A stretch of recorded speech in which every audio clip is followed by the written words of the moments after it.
sorry. Dad, what are you doing?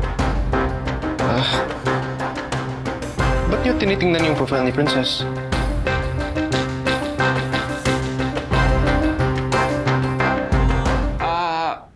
May gagawin sana ako. Nasaan ba yung laptop ko? Pati yung cellphone ko? Tinabi ko po sa office. Dadalhin ko dito mamaya. By the way, Dad, thank you for being nice to Princess. Sobrang na-appreciate ka niya dahil feeling niya kasama niya yung tatay niya. Okay.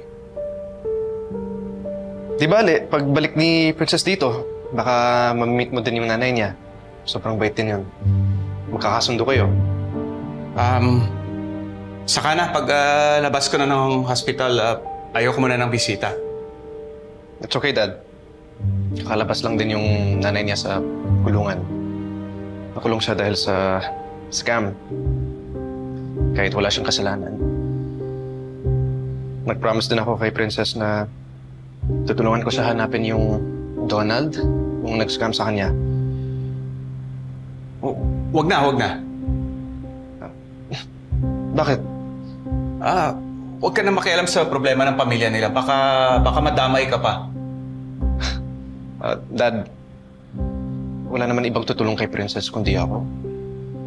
Tsaka, gusto ko rin talagang gawin to para sa taong special sa akin. Nag-promise din ako sa kanya na tutulungan ko siya kapag palabas ka na.